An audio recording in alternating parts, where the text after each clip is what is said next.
Hello दोस्तों, आज के इस वीडियो में हम 8th ग्रेड अभ्यास पुस्तिका जो आपकी पुस्तक है विज्ञान गणित एवं सामाजिक विज्ञान कक्षा 6, इसमें जो है हम विज्ञान विषय का जो कि आपके पाठ 2 से पाठ 15 तक का एक ही वीडियो में आपको सभी प्रश्नों के उत्तर बताए जाएंगे।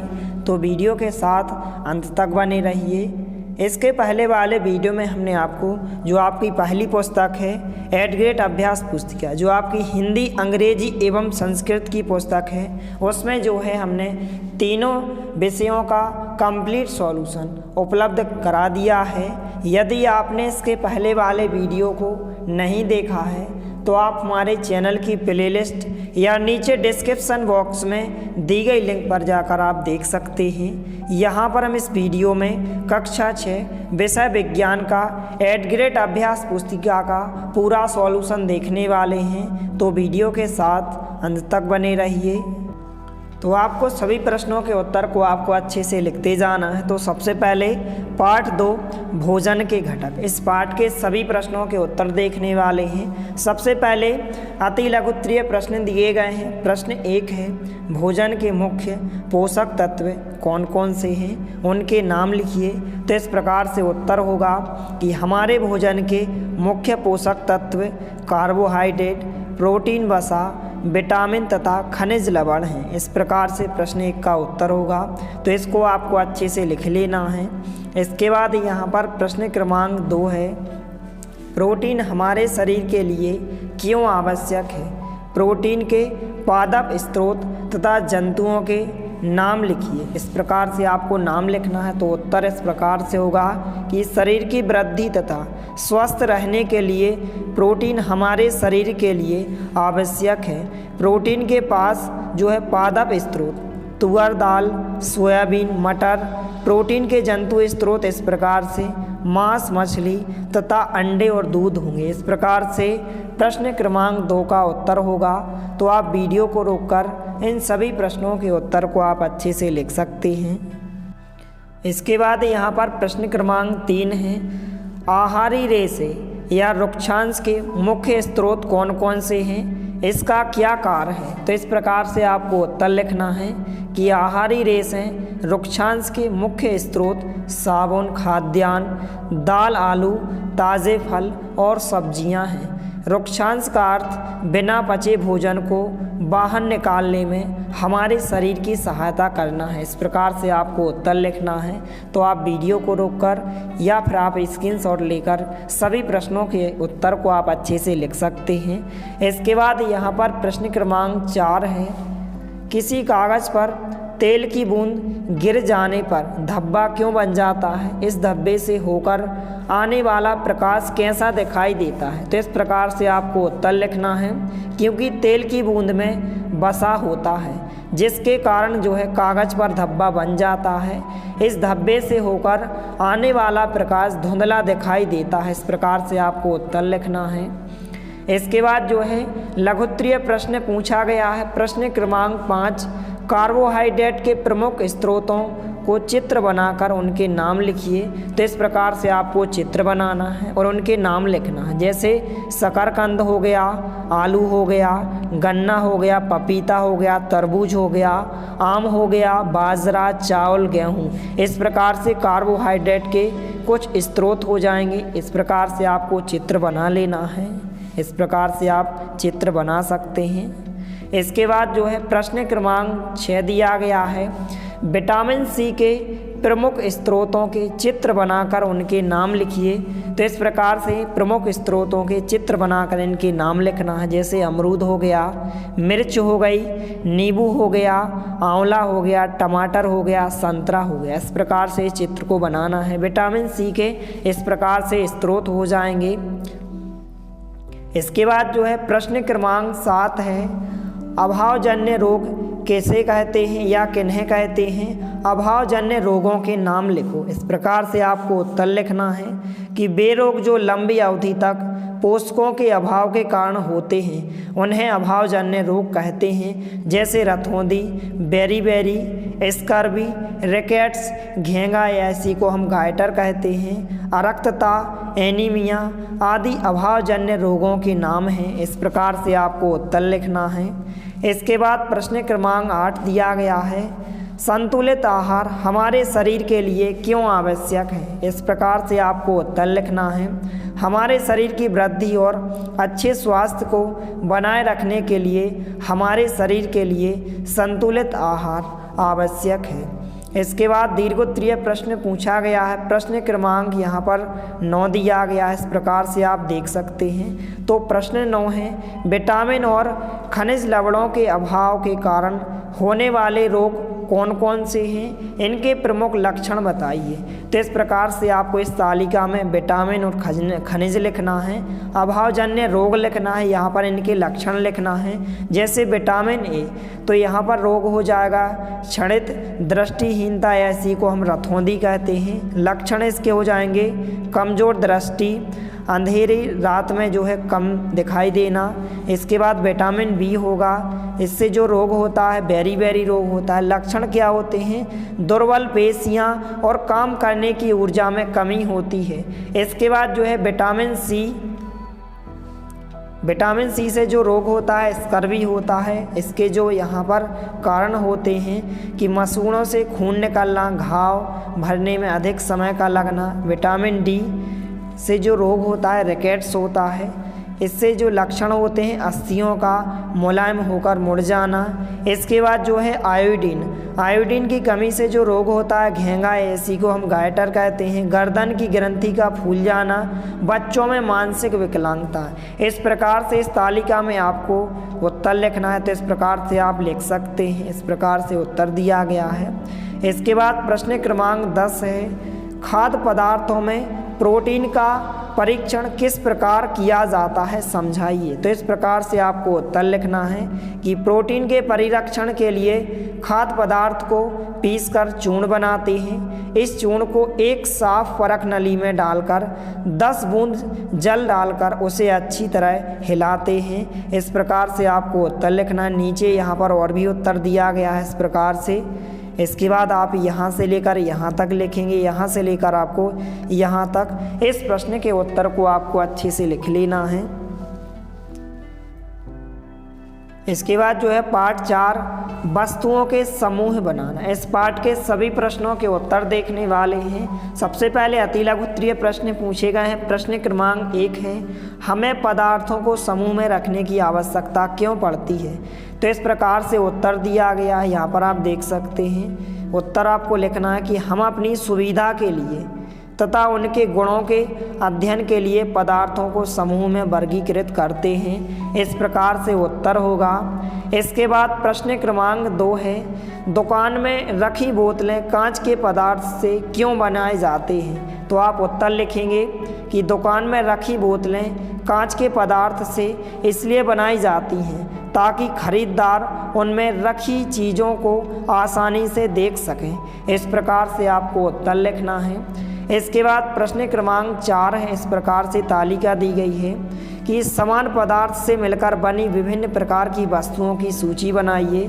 पदार्थ जैसे लकड़ी से बनी वस्तुएं, कागज़ से बनी वस्तुएं, चमड़ा से बनी वस्तुएं, प्लास्टिक और रुई से बनी वस्तुएं। इस प्रकार से यहाँ पर इन पदार्थों से मिलकर बनी वस्तुओं के नाम दिए गए हैं। इनको आपको अच्छे से लिख लेना है। इसके बाद यहाँ पर प्रश्न क्रमांक 4 है, पदार्थों को किस आधार पर समूहों में बांटा जाता है। तो आप उत्तर लिखेंगे, पदार्थों को उनके गुणों में समानताओं तथा विभिन्नताओं के आधार पर समूहों में बांटा जाता है। तो सभी प्रश्नों के उत्तर को आपको अपनी 8 ग्रेड अभ्यास पुस्तिका में लिखते जाना है, क्योंकि स्टूडेंट जो आपके वार्षिक परीक्षा के पेपर होंगे इन्हीं में से, इन्हीं 8 ग्रेड अभ्यास पुस्तिकाओं में से प्रश्न पूछे जाएंगे, अर्थात इन्हीं में से आपका पेपर बनाया जाएगा। इसलिए सभी विद्यार्थियों को अपनी 8 ग्रेड अभ्यास पुस्तिका में सभी प्रश्नों के उत्तर को अच्छे से लिख लेना है। इसके बाद जो है लघुत्तरीय प्रश्न पूछा गया है। प्रश्न क्रमांक 5, कठोर या कोमल पदार्थ की पहचान किस प्रकार की जा सकती है।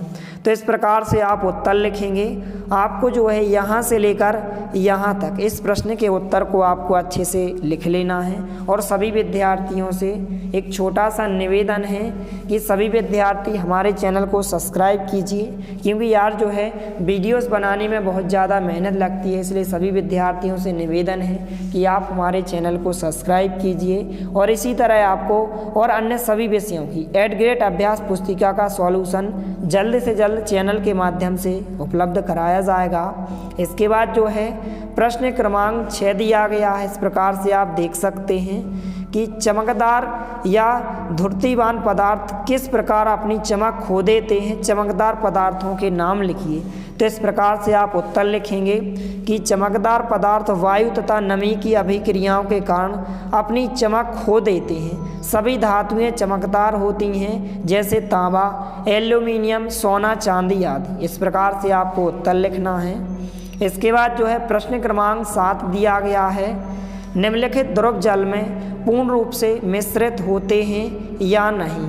तो इस प्रकार से आपको उत्तर लिखना है। जैसे द्रव, तो यहाँ पर सिरका होगा, नींबू का रस होगा, सरसों का तेल, नारियल का तेल और केरोसिन होगा। इसके बाद जल में पूर्ण रूप से मिश्रित होते हैं या नहीं। जल में पूर्ण रूप से मिश्रित होता है। इस प्रकार से उत्तर दिए गए हैं, तो इनके आपको उत्तर अच्छे से लिख लेना है। इसके बाद जो है प्रश्न क्रमांक 8 दिया गया है, तालिका में दिए गए पदार्थों में से कौन से पदार्थ जल में विलोड़ित करने पर पूर्णतः लुप्त हो जाते हैं। तो इस प्रकार से आप उत्तर लिखेंगे इस तालिका में यहाँ पर इस प्रकार से कि नमक जो है जल में पूर्णतः लुप्त हो जाता है, जो चीनी होती है जल में पूर्णतः लुप्त हो जाती है, जो बालू होता है जल में पूर्णतः लुप्त नहीं होती है, चाक पाउडर जल में पूर्णतः लुप्त हो जाता है, और लकड़ी का बुरादा जल में पूर्णतः लुप्त नहीं होता है। इस प्रकार से आपको उत्तर लिखना है। इसके बाद दीर्घोत्तरीय प्रश्न पूछा गया है। प्रश्न क्रमांक 9, पारदर्शी, अपारदर्शी तथा पारभासी पदार्थों को उदाहरण सहित बताइए तथा चित्र बनाइए। तो इस प्रकार से स्क्रीन पर आप देख सकते हैं, इन चित्रों को आपको अच्छे से बना लेना है। इस प्रकार से अपारदर्शी, पारदर्शी और पारभासी वस्तुओं के नाम इस प्रकार से आप बना सकते हैं। इसके बाद नीचे उत्तर दिया गया है कि पारदर्शी, अपारदर्शी और पारभासी। इस प्रकार से आपको उत्तर लिख लेना है। तो आपको यहाँ से लेकर यहाँ तक इस प्रश्न के उत्तर को आपको अच्छे से लिख लेना है। इसके बाद जो है प्रश्न क्रमांक 10 है, तालिका में दी गई वस्तुओं को जल में डालकर बताइए कि कौन सी वस्तु जल में तैरती है अथवा डूब जाती है। तो इस प्रकार से आप उत्तर लिखेंगे। इस प्रकार से आप यहाँ पर इन तालिकाओं में उत्तर लिखेंगे।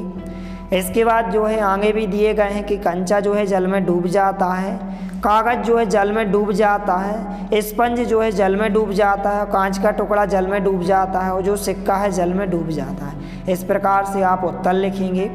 इसके बाद जो है पाठ 5 पदार्थों का पृथक्करण, इस पाठ के सभी प्रश्नों के उत्तर देखने वाले हैं।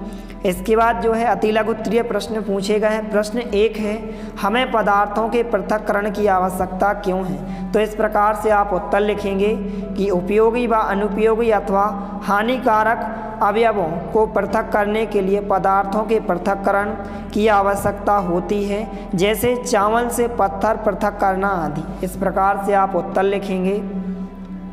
इसके बाद प्रश्न 2 है, आप पानी से भरे गिलास में नारियल तेल गिर जाने पर किस प्रकार अलग करेंगे। तो इस प्रकार से आप उत्तर लिखेंगे कि पानी से भरे गिलास में नारियल तेल गिर जाने पर निस्तारण द्वारा क्या करेंगे, पृथक करेंगे। इस प्रकार से आप उत्तर लिखेंगे।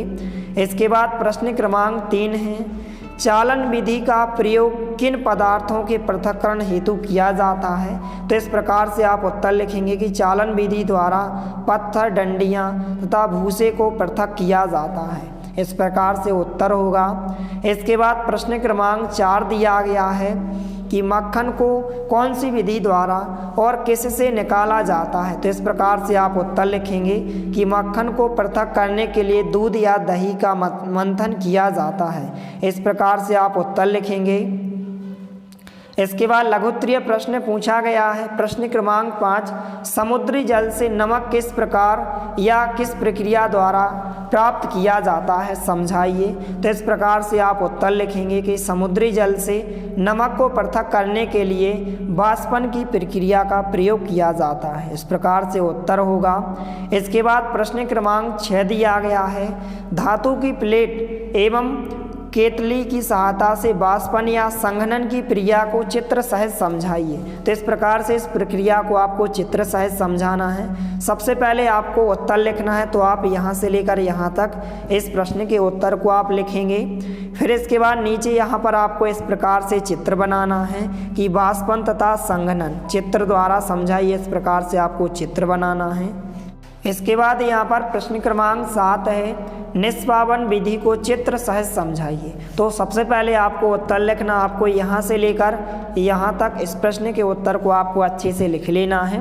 इसके बाद नीचे चित्र दिया गया, इस प्रकार से आप स्क्रीन पर देख सकते हैं। इस चित्र को आपको अच्छे से बना लेना है। इस प्रकार से चित्र दिया गया है और ऊपर जो है इस प्रश्न का उत्तर दिया गया, तो आप अच्छे से लिख सकते हैं। इसके बाद जो है प्रश्न क्रमांक 8 है, अवसादन, निस्तारण और निस्पंदन विधियों को समझाइए। तो इस प्रकार से आप उत्तर लिखेंगे। आपको यहाँ से लेकर यहाँ तक इस प्रश्न के उत्तर को आपको अच्छे से लिख लेना है, तो आप लिख सकते हैं। इसके बाद जो है दीर्घोत्तरीय प्रश्न पूछा गया है। प्रश्न क्रमांक 9, संतृप्त विलयन से आप क्या समझते हैं, उदाहरण द्वारा समझाइए।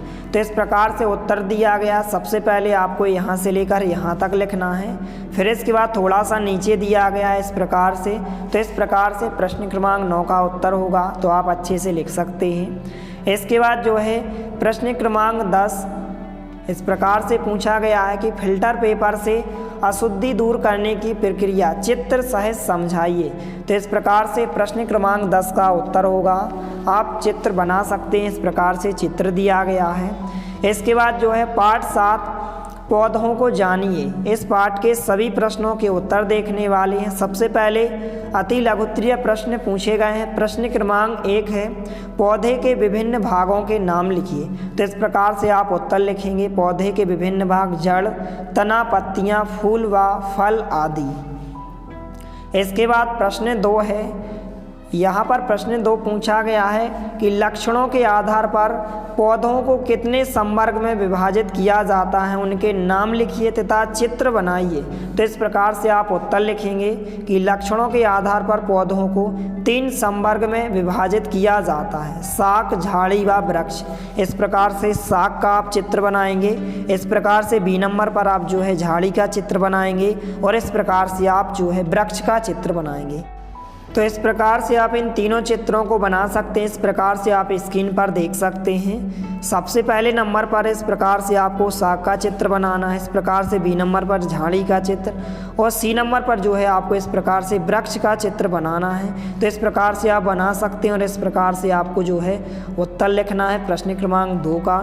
इसके बाद जो है प्रश्न क्रमांक 3 पूछा गया है कि शाक से आप क्या समझते हैं, उदाहरण दीजिए। तो इस प्रकार से उत्तर होगा कि हरे एवं कोमल तने वाले पौधे कहलाते हैं। ये सामान्यतः छोटे होते हैं, जैसे टमाटर, पालक आदि। इस प्रकार से आपको उत्तर लिखना है। इसके बाद नेक्स्ट क्वेश्चन, प्रश्न क्रमांक 4, आप झाड़ी वाले पौधों की पहचान कैसे करेंगे। तो इस प्रकार से आपको उत्तर लिखना है कि कुछ पौधों में शाखाएं तने के आधार के समीप से निकलती हैं। तना कठोर होता है परंतु अधिक मोटा नहीं होता। इन्हें झाड़ी कहते हैं, जैसे गुलाब, नींबू, मेहंदी आदि। इस प्रकार से आपको उत्तर लिखना है। इसके बाद जो है प्रश्न क्रमांक 5 है यहाँ पर। तो प्रश्न 5 है, कुछ पौधों को ऊपर चढ़ने के लिए सहारे की आवश्यकता क्यों होती है। तो इस प्रकार से आप उत्तर लिखेंगे। आपको यहाँ से लेकर यहाँ तक इस प्रश्न के उत्तर को आपको अच्छे से लिख लेना है। वीडियो से लंबी हो सकती है, इसलिए आप सभी प्रश्नों के उत्तर को अच्छे से लिखते जाइए। इसके बाद जो है प्रश्न क्रमांक 6, लघुत्तरीय प्रश्न।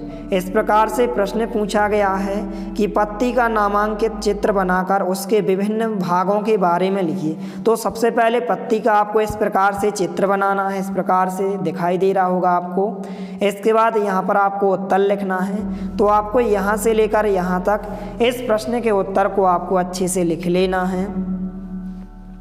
इसके बाद जो है प्रश्न क्रमांक 7 दिया गया है, मूसला जड़ एवं रेशेदार जड़ को चित्र सहित समझाइए। तो सबसे पहले ए नंबर पर जो है मूसलाधार जड़ का चित्र दिया गया है, बी नंबर पर जो है रेशेदार जड़ का चित्र दिया गया है। तो इन चित्रों को आपको अच्छे से बना लेना है अपनी पुस्तक में। इसके बाद नीचे उत्तर दिया गया है, तो आप यहाँ से लेकर यहाँ तक इस प्रश्न के उत्तर को लिखेंगे। इस प्रकार से उत्तर दिया गया है। इसके बाद जो है प्रश्न क्रमांक 8 दिया गया है, पौधों के विभिन्न भागों में जल किसके माध्यम से पहुंचता है? यदि किसी पौधे को रंगीन जल में रखा जाए तो पौधे पर इसका क्या प्रभाव होगा? तो इस प्रकार से आपको उत्तर लिखना है। आपको यहाँ से लेकर यहाँ तक इस प्रश्न के उत्तर को आपको अच्छे से लिख लेना है।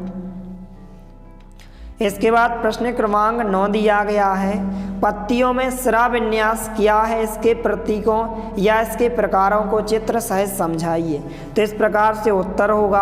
आपको यहाँ से लेकर यहाँ तक इस प्रश्न के उत्तर को लिखना है और इस प्रकार से नीचे चित्र दिया गया है, तो आपको इस प्रकार से चित्र बनाना है। तो आप वीडियो को रोककर इस चित्र को आप बना सकते हैं। इसके बाद जो है दीर्घोत्तरीय प्रश्न पूछा गया है, प्रश्न क्रमांक 10, पुष्प के विभिन्न भागों का चित्र सहित वर्णन कीजिए।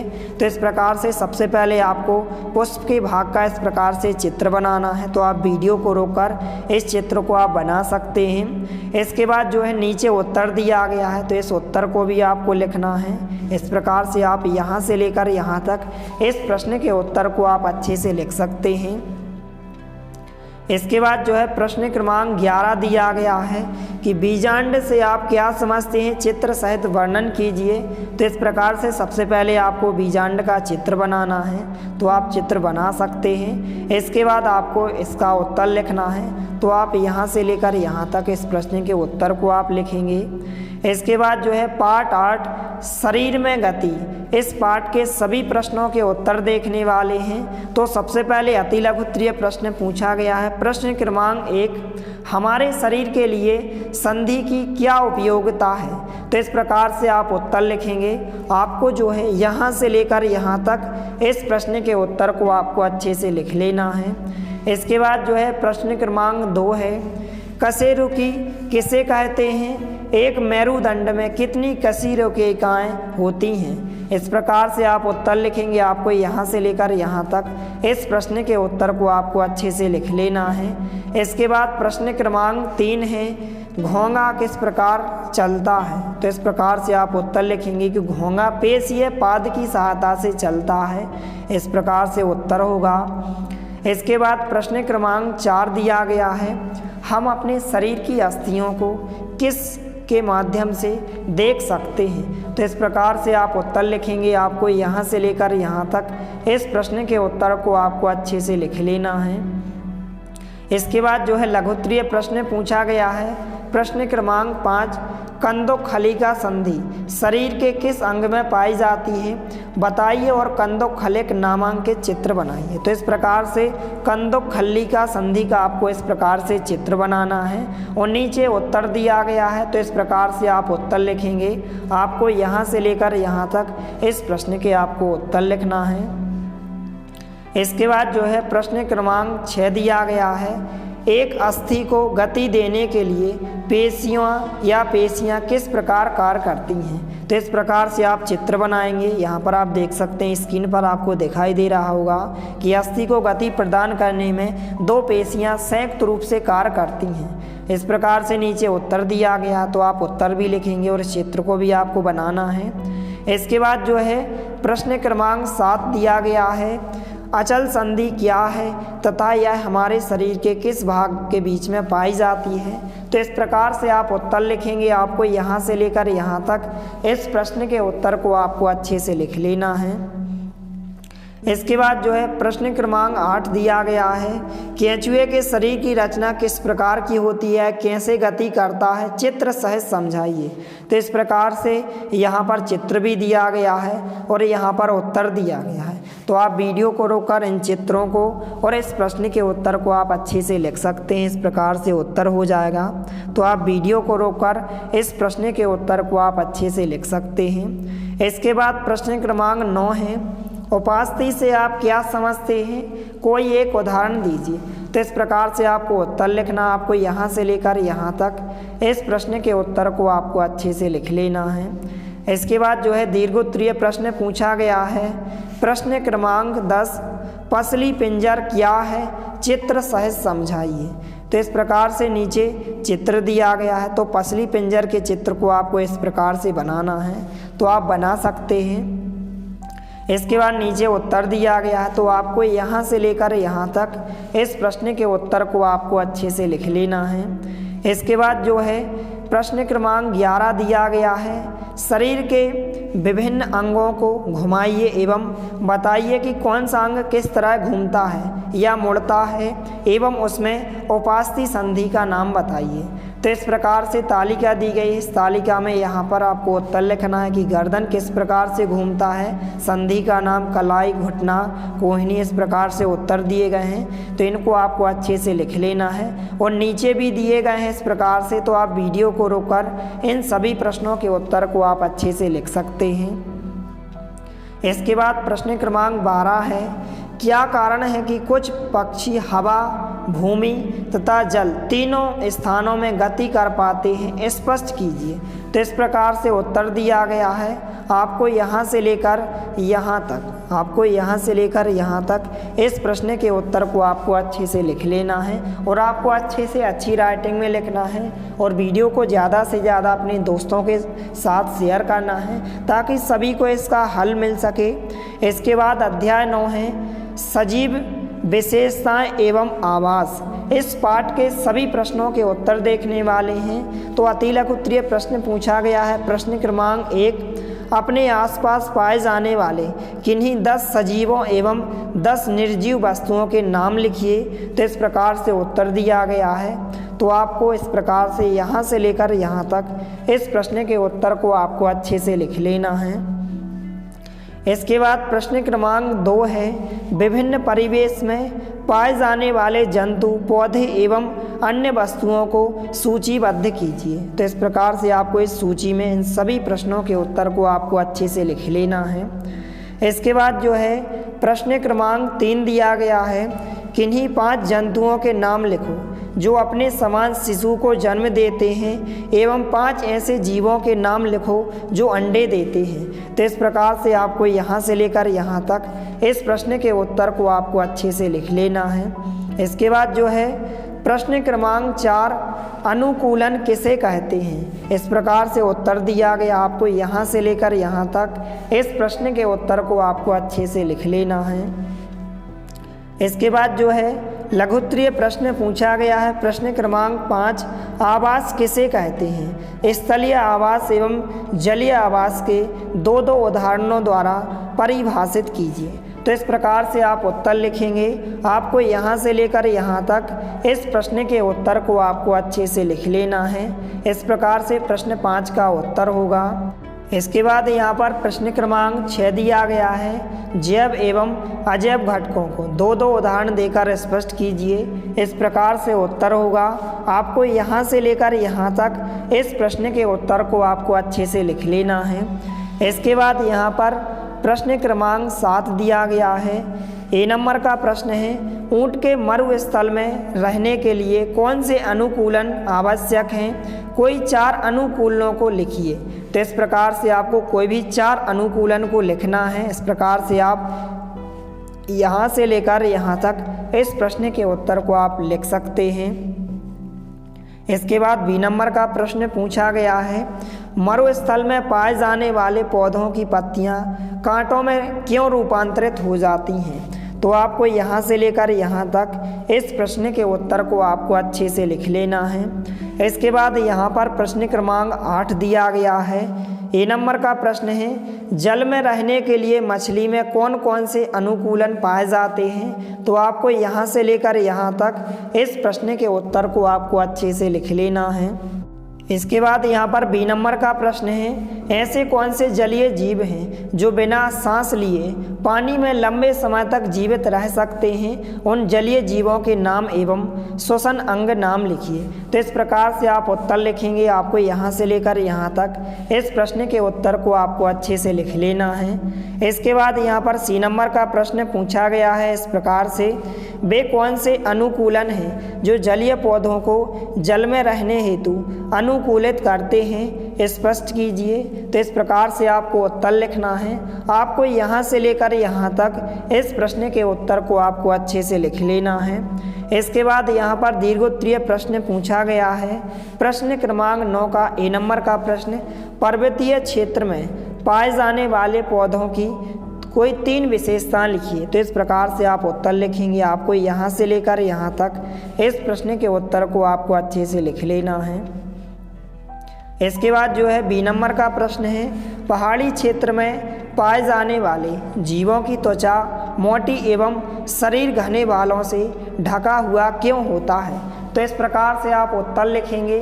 आपको यहाँ से लेकर यहाँ तक इस प्रश्न के उत्तर को आपको अच्छे से लिख लेना है। इसके बाद जो है प्रश्न क्रमांक 10 पूछा गया है, सजीवों में पाए जाने वाले विशिष्ट लक्षणों को सूचीबद्ध कर किन्हीं 2 लक्षणों का विस्तृत वर्णन कीजिए। तो इस प्रकार से आप उत्तर लिखेंगे। इस प्रकार से उत्तर दिया गया है। सबसे पहले आपको यहाँ से लेकर यहाँ तक 4 पॉइंटों को लिखना है। इसके बाद 5वां पॉइंट होगा, 6वां पॉइंट और 7वां पॉइंट। इस प्रकार से इन सभी वाक्यों को आप अच्छे से लिख सकते हैं। इसके बाद जो है पाठ 10, गति एवं दूरियों का मापन। प्रश्न 1 है, प्राचीनतम या फिर अत्याधुनिक परिवहन के साधनों के नाम लिखिए। इस प्रकार से नीचे साधनों के नाम दिए गए। इस प्रकार से प्रश्न क्रमांक 1 का उत्तर होगा। आपको यहाँ से लेकर यहाँ तक इस प्रश्न के उत्तर को आपको अच्छे से लिख लेना है। इसके बाद जो है प्रश्न क्रमांक 2 दिया गया है, बूझो अपने घर के सामने सीधी सड़क पर किसी वाहन की गति का प्रेक्षण कर रहा है, बताइए वाहन में कौन सी गति हो रही है। तो आप उत्तर लिखेंगे, वाहन में सरल रेखीय गति हो रही है। इस प्रकार से उत्तर होगा। इसके बाद यहाँ पर प्रश्न क्रमांक 3 दिया गया है, किसी वक्र रेखा की लंबाई का मापन किस प्रकार आप करेंगे। तो आपको यहाँ से लेकर यहाँ तक इस प्रश्न के उत्तर को आपको अच्छे से लिख लेना है। इसके बाद जो है प्रश्न क्रमांक 4 दिया गया है, लुढ़कती हुई गेंद में किस प्रकार की गति होती है। तो आप उत्तर लिखेंगे कि लुढ़कती हुई गेंद में सरल रेखीय गति के साथ साथ घूर्णन गति भी करती है। इस प्रकार से आपको उत्तर लिखना है। इसके बाद लघुत्तरीय प्रश्न पूछा गया है, प्रश्न क्रमांक 5, एक समान मापन की आवश्यकता क्यों है। तो आप उत्तर लिखेंगे। आपको यहाँ से लेकर यहाँ तक इस प्रश्न के उत्तर को आपको अच्छे से लिख लेना है। इसके बाद जो है प्रश्न क्रमांक 6 दिया गया है, इन वस्तुओं को स्थिर तथा गतिशील वस्तुओं में वर्गीकृत कीजिए। तो इस प्रकार से नाम दिए गए। इस प्रकार से तालिका में आपको स्थिर वस्तु और गतिशील वस्तु को वर्गीकृत कर इस प्रकार से आपको तालिका में लिखना है। तो आप लिख सकते हैं। इसके बाद प्रश्न क्रमांक 7 दिया गया है, इस प्रकार से किसी वस्तु की लंबाई 2.54 मीटर है, इसे सेंटीमीटर तथा मिलीमीटर में व्यक्त कीजिए। तो इस प्रकार से आपको इस क्वेश्चन को इस प्रकार से हल करना है। इस प्रकार से हल होगा। इस प्रकार से आप लिख सकते हैं। इसके बाद जो है प्रश्न क्रमांक 8 है, वर्तुल गति क्या होती है, उदाहरण सहित समझाइए। तो आपको यहाँ से लेकर यहाँ तक इस प्रश्न के उत्तर को आपको अच्छे से लिख लेना है। इसके बाद जो है दीर्घोत्तरीय प्रश्न पूछा गया है। प्रश्न क्रमांक 9, लंबाई मापते समय हमें कौन सी सावधानियां बरतने की आवश्यकता होती है। तो इस प्रकार से आप उत्तर लिखेंगे। इस प्रकार से पहले आपको पहली यहाँ पर विशेषता लिखना है, पहली सावधानी, दूसरी सावधानी, इसके बाद नीचे जो है तीसरी सावधानी दी गई है। तो इस प्रकार से आप उत्तर लिखेंगे। इस प्रकार से आपको यहाँ तक लिखना है। इसके बाद प्रश्न क्रमांक 10 दिया गया है, आवर्ती गति क्या होती है, कोई 5 उदाहरण दीजिए एवं चित्र भी बनाइए।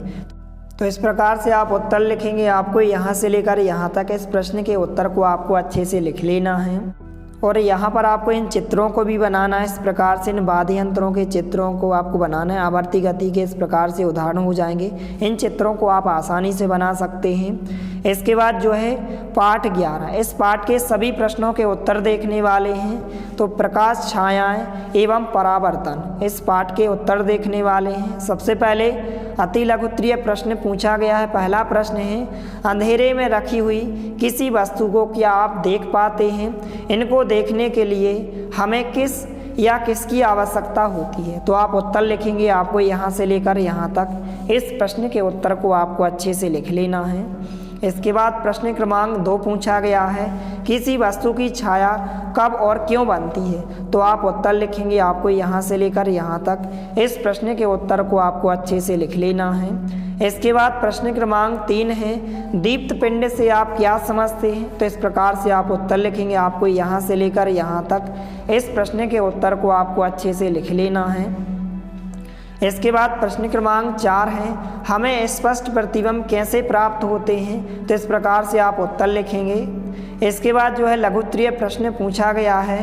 प्रश्न क्रमांक 5, निम्न में से दीप्त तथा अदीप्त वस्तुएं छांट कर लिखिए। तो इस प्रकार से दीप्त वस्तुएं और अदीप्त वस्तुएं इस प्रकार से आपको तालिका में लिखना है। इस प्रकार से उत्तर दिया गया है।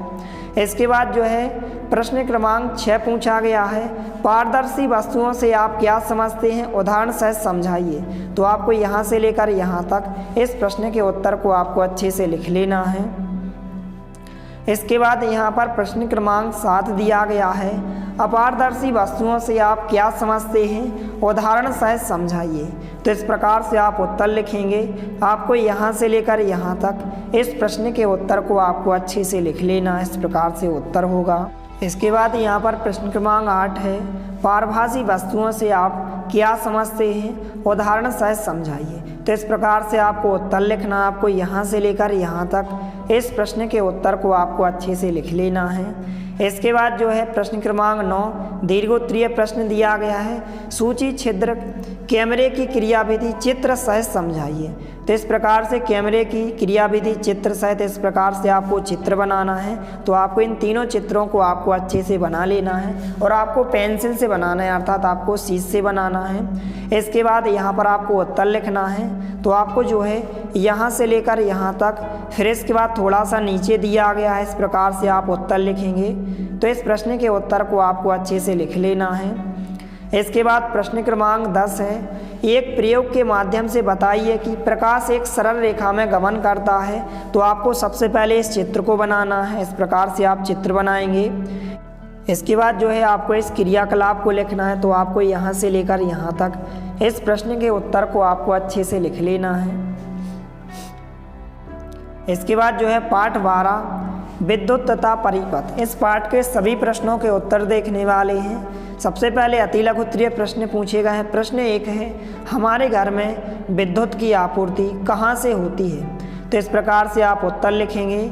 आपको यहाँ से लेकर यहाँ तक इस प्रश्न के उत्तर को आपको अच्छे से लिख लेना है। इसके बाद प्रश्न क्रमांक 2 दिया गया है, टार्च को जो है विद्युत कहाँ से मिलती है? विद्युत सेल का उपयोग किन किन उपकरणों में किया जा सकता है? तो इस प्रकार से आप उत्तर लिखेंगे। आपको यहाँ से लेकर यहाँ तक इस प्रश्न के उत्तर को आपको अच्छे से लिख लेना है।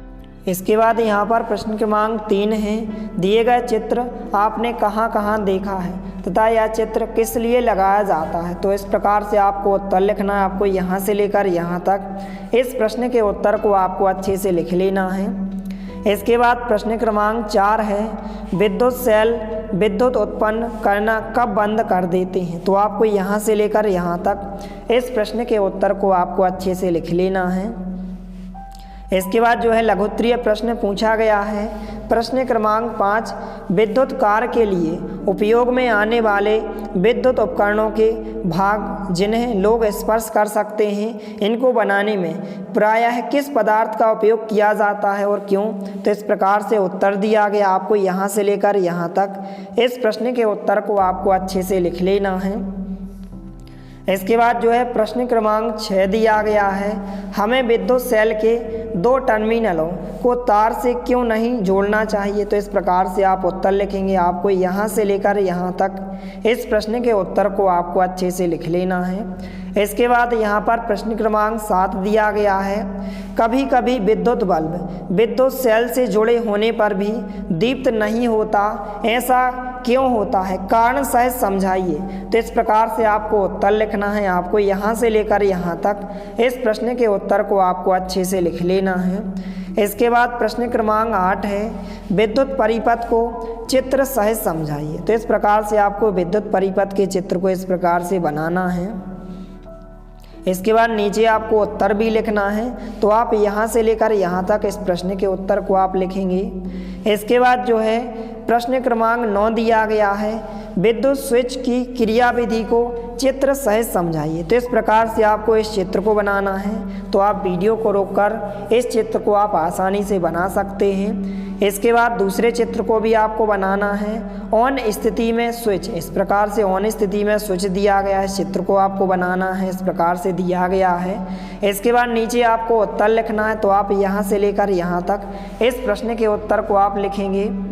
इसके बाद जो है प्रश्न क्रमांक 10 दिया गया है टॉर्च का आंतरिक आरेख का स्वच्छ नामांकित चित्र बनाइए। तो इस प्रकार से आपको टॉर्च का जो है स्वच्छ आंतरिक भाग का नामांकित चित्र बनाना है, इस प्रकार से आप चित्र बना सकते हैं। इसके बाद जो है पाठ 13 चुंबक द्वारा मनोरंजन, इस पाठ के सभी प्रश्नों के उत्तर देखने वाले हैं। सबसे पहले अति लघु उत्तरीय प्रश्न पूछे गए हैं। प्रश्न क्रमांक 1 चुंबक किसे कहते हैं, यह कितने प्रकार के होते हैं, उनके नाम बताइए। तो इस प्रकार से उत्तर दिया गया है। आपको जो है यहाँ से लेकर यहाँ तक इस प्रश्न के उत्तर को आपको अच्छे से लिख लेना है। इसके बाद प्रश्न क्रमांक 2 पूछा गया है चुंबक की खोज कैसे हुई, संक्षिप्त में लिखिए। तो इस प्रकार से उत्तर दिया गया है। आपको जो है यहाँ से लेकर यहाँ तक इस प्रश्न के उत्तर को आपको अच्छे से लिख लेना है। इसके बाद जो है प्रश्न क्रमांक 3 है प्रत्येक चुंबक में कितने ध्रुव होते हैं, नाम लिखिए। तो आपको यहाँ से लेकर यहाँ तक इस प्रश्न के उत्तर को आपको अच्छे से लिख लेना है। इसके बाद जो है प्रश्न क्रमांक 4 है चुंबक जो है अपना गुण कब खो देता है। तो आप यहाँ से लेकर यहाँ तक इस प्रश्न के उत्तर को आप अच्छे से लिख सकते हैं। इसके बाद जो है लघु उत्तरीय प्रश्न दिया गया है प्रश्न क्रमांक 5 चुंबकीय पदार्थ एवं अनुचुंबकीय पदार्थ को उदाहरण सहित स्पष्ट कीजिए। तो इस प्रकार से उत्तर दिया गया। आपको यहाँ से लेकर यहाँ तक इस प्रश्न के उत्तर को आपको अच्छे से लिख लेना है। इसके बाद जो है प्रश्न क्रमांक 6 पूछा गया है लोहे के आयताकार टुकड़े को चुंबक बनाने की विधि को चित्र सहित समझाइए। तो इस प्रकार से चित्र दिया गया। सबसे पहले आपको इस चित्र को बना लेना है। इसके बाद जो है नीचे उत्तर दिया गया है, तो इस प्रकार से आपको उत्तर लिखना है। आप यहाँ से लेकर यहाँ तक जो है इस प्रश्न के उत्तर को आप अच्छे से लिख सकते हैं। इसके बाद प्रश्न क्रमांक 7 है पहेली अपना चुंबक स्वयं बनाना चाहती है, बताइए वह चुंबक कैसे बनाएगी। तो इस प्रकार से आपको इस विधि को आपको लिखना है, तो आप देख सकते हैं, और इस चित्र को भी आपको बनाना है। इस प्रकार से प्रश्न क्रमांक 7 का उत्तर होगा। इसके बाद प्रश्न क्रमांक 8 पूछा गया है कि कंपास के माध्यम से किस प्रकार दिशा निर्धारित किया जा सकता है या निर्धारण किया जाता है। आपको यहाँ से लेकर यहाँ तक इस प्रश्न के उत्तर को आपको अच्छे से लिख लेना है। इसके बाद जो है दीर्घ उत्तरीय प्रश्न पूछा गया है प्रश्न क्रमांक 9 स्वतंत्रता पूर्वक लटके हुए चुंबक से दिशाओं की पहचान कैसे की जाती है, एक प्रयोग से स्पष्ट कीजिए। तो इस प्रकार से यहाँ पर चित्र दिया गया है। सबसे पहले आपको इस चित्र को बनाना है। इसके बाद नीचे आंसर दिया गया है, यहाँ पर आप देख सकते हैं। तो सबसे पहले जो है आपको यहाँ से लेकर यहाँ तक आपको इस प्रश्न के उत्तर को लिखना है। फिर इसके बाद नीचे भी दिया गया, तो इस प्रकार से आप इस प्रश्न के उत्तर को आप लिख सकते हैं। इसके बाद जो है प्रश्न क्रमांक 10 पूछा गया है दो चुंबकों के बीच किस स्थिति में आकर्षण होता है तथा किस स्थिति में प्रतिकर्षण होता है, उदाहरण के माध्यम से स्पष्ट कीजिए। तो इस प्रकार से यह इस प्रश्न का उत्तर होगा। इस प्रकार से आपको इन चित्रों को भी आपको बना लेना है और आपको इस प्रश्न के उत्तर को यहाँ से लेकर यहाँ तक लिखना है। तो इस प्रकार से आप चित्र भी बना सकते हैं। इसके बाद जो पाठ 15 है हमारे चारों ओर वायु, इस पाठ के सभी प्रश्नों के उत्तर देखने वाले हैं। तो सबसे पहले अति लघु उत्तरीय प्रश्न पूछे गए हैं। पहला प्रश्न है आ नंबर का प्रश्न, वायुमंडल किसे कहते हैं। तो इस प्रकार से उत्तर दिया गया है। आपको यहाँ से लेकर यहाँ तक इस प्रश्न के उत्तर को आपको अच्छे से लिख लेना है। इसके बाद जो है 12 नंबर का प्रश्न है वायु में उपस्थित विभिन्न अवयवों के नाम लिखिए। तो इस प्रकार से आप उत्तर लिखेंगे। यहाँ से लेकर यहाँ तक आपको इस प्रश्न के उत्तर को लिख लेना है। इसके बाद जो है प्रश्न क्रमांक 2 दिया गया है इस प्रकार से, क्या कारण है कि जब हम नाक से सांस लेते हैं तो वायु में उपस्थित धूल के कण हमारे श्वसन तंत्र में प्रवेश नहीं कर पाते। तो इस प्रकार से आप उत्तर लिखेंगे। आपको यहाँ से लेकर यहाँ तक इस प्रश्न के उत्तर को आपको अच्छे से लिख लेना है। इसके बाद प्रश्न क्रमांक 3 पूछा गया है, 5 क्रियाकलापों की सूची बनाइए जो वायु की उपस्थिति के कारण संभव हैं। तो आपको यहाँ से लेकर यहाँ तक इस प्रश्न के उत्तर को आपको अच्छे से लिख लेना है। इसके बाद जो है प्रश्न क्रमांक 4 दिया गया है, पवन चक्की के उपयोग लिखिए। तो इस प्रकार से आपको उत्तर लिखना है। आपको यहाँ से लेकर यहाँ तक इस प्रश्न के उत्तर को आपको अच्छे से लिख लेना है। इसके बाद जो है लघुत्तरीय प्रश्न पूछा गया है, प्रश्न क्रमांक 5, वायु की संरचना को चित्र द्वारा प्रदर्शित कीजिए। तो इस प्रकार से आपको इस चित्र को अच्छे से बना लेना है। इस प्रकार से वायु की संरचना का चित्र हो जाएगा। इसके बाद जो है प्रश्न क्रमांक 6 पूछा गया है। इस प्रकार से आप देख सकते हैं, क्या कारण है कि जमीन के अंदर रहने वाले जीव भारी वर्षा के समय पर ही जमीन से बाहर आते हैं। तो इस प्रकार से आपको उत्तर लिखना है। आपको यहाँ से लेकर यहाँ तक इस प्रश्न के उत्तर को आपको अच्छे से लिख लेना है। इसके बाद जो है प्रश्न क्रमांक 7 पूछा गया है, आप कैसे सिद्ध करेंगे कि पानी में जो है वायु घुली है। तो इस प्रकार से आप उत्तर देख सकते हैं। आपको इस प्रश्न के उत्तर को अच्छे से लिख लेना है। इस प्रकार से स्क्रीन पर दिखाई दे रहा है। इसके बाद जो है प्रश्न क्रमांक 8 है, वायु के निम्न अवयवों के बारे में संक्षिप्त में लिखिए। नाइट्रोजन के बारे में आपको लिखना है। तो आप यहाँ से लेकर यहाँ तक लिख सकते हैं। आ नंबर के प्रश्न का उत्तर होगा। इसके बाद 12 नंबर का प्रश्न पूछा गया है। इस प्रकार से आप देख सकते हैं, कार्बन डाइऑक्साइड के बारे में आपको लिखना है। तो इस प्रकार से आप लिख सकते हैं। आपको जो है यहाँ से लेकर यहाँ तक कार्बन डाइऑक्साइड के बारे में आपको अच्छे से लिख लेना है।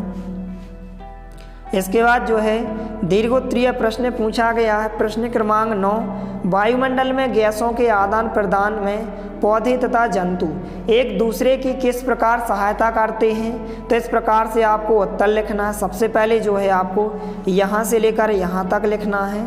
इसके बाद जो है नीचे दिया गया है। तो इस प्रकार से आप इस प्रश्न के उत्तर को आप अच्छे से लिख सकते हैं। इसके बाद जो है प्रश्न क्रमांक 10 पूछा गया है, क्या वायु हमारे चारों ओर हर जगह उपस्थित है, क्रियाकलाप द्वारा प्रदर्शित कीजिए। तो सबसे पहले आपको इस चित्र को बनाना है। इस प्रकार से चित्र दिया गया है। इसके बाद जो है नीचे उत्तर दिया गया। तो सबसे पहले जो है आपको यहाँ से लेकर यहाँ तक लिखना है। फिर इसके बाद थोड़ा सा नीचे दिया गया है। तो इस प्रकार से आप यहाँ तक इस प्रश्न के उत्तर को आप लिख सकते हैं। तो इस प्रकार से विज्ञान विषय की 8th ग्रेड अभ्यास पुस्तिका सभी पाठों के सभी प्रश्नों के उत्तर हो जाएंगे। यदि वीडियो पसंद आए तो प्लीज़ लाइक कीजिए, दोस्तों के साथ शेयर कीजिए, और यदि आपने हमारे चैनल को सब्सक्राइब नहीं किया है तो प्लीज़ सब्सक्राइब कीजिए। धन्यवाद। मिलते हैं अगले वीडियो में। तब तक के लिए जय हिंद, वंदे मातरम।